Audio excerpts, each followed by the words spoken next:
saya, Peta Nopriana dengan NPM A1B022010, Program Studi Pendidikan Guru Sekolah Dasar, Fakultas Keguruan dan Ilmu Pendidikan, mata kuliah Pengelolaan Pendidikan, dengan dosen pengampu Dr. Muhammad Kristiawan, Magister Pendidikan. Baiklah, di sini saya akan menjelaskan isi buku Manajemen Pendidikan, yaitu bab 6, Konsep Manajemen Pendidikan Tinggi. Adapun daftar isinya: A. Konsep dasar pendidikan tinggi dan perguruan tinggi. B. Penyelenggaraan pendidikan tinggi. C. Manajemen perguruan tinggi. D. Dimensi makna perguruan tinggi.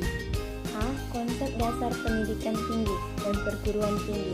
Istilah pendidikan tinggi dan perguruan tinggi seringkali dipertukarkan dengan anggapan mempunyai arti sama, sedangkan sebenarnya mempunyai arti yang berlainan. 1. Konsep pendidikan tinggi. Pendidikan tinggi terdiri atas pendidikan akademik dan pendidikan profesional.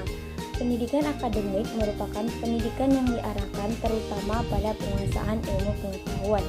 Sedangkan pendidikan profesional merupakan pendidikan yang diarahkan terutama pada kesiapan penerapan keahlian tertentu.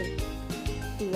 Konsep perguruan tinggi. Perguruan tinggi menyelenggarakan pendidikan tinggi, pembelajaran, penelitian, serta pengabdian kepada masyarakat.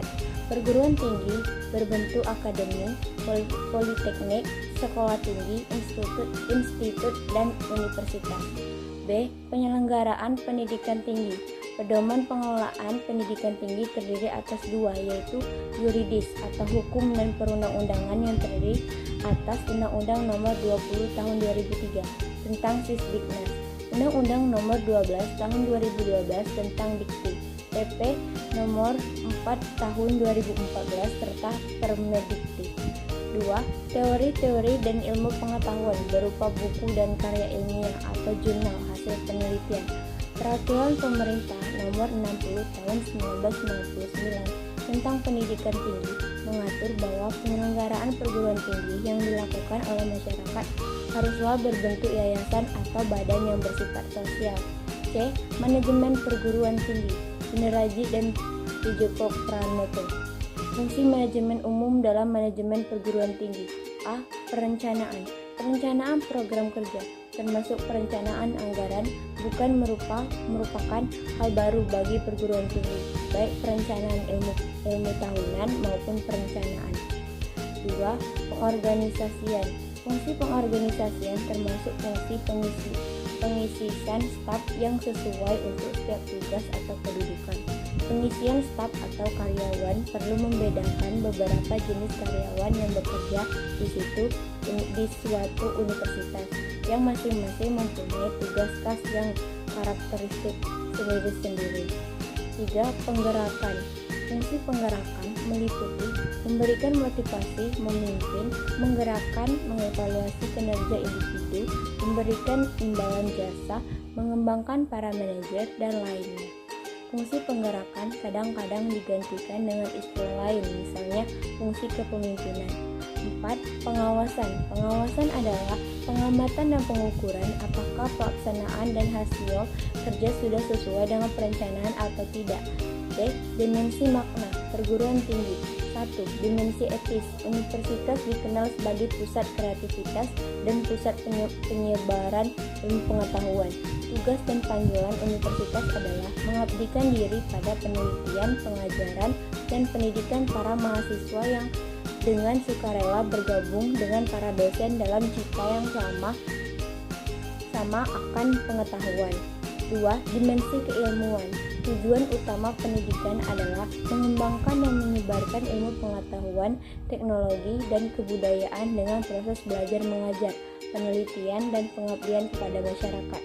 3. Dimensi pendidikan. Pendidikan adalah proses penyiapan manusia muda menjadi manusia dewasa, yaitu manusia yang mandiri, bertanggung jawab. Dalam proses pendidikan, termasuk pendidikan tinggi, tidak ada pengaturan kurikulum, tidak ada struktur atau sistem. 4. Dimensi sosial. Melalui pengajaran dan penelitian perguruan tinggi diharapkan memberikan sumbangan dalam memecahkan sebagai problem yang sedang dihadapi masyarakat seperti kekurangan pangan, pengangguran, kekurangan pemeliharaan, kesehatan, ketidakadilan, kebodohan, dan lainnya. 5. Dimensi korporasi perguruan tinggi memberikan jasa kepada masyarakat berupa pendidikan tinggi dalam bentuk proses belajar mengajar dan penelitian. Perguruan tinggi dan tantangan globalisasi. Globalisasi berpengaruh pada semua tingkah laku manusia dan berdampak dalam tingkatan berbeda pada budaya, masyarakat, dan manusia. Ada 4 globalisasi.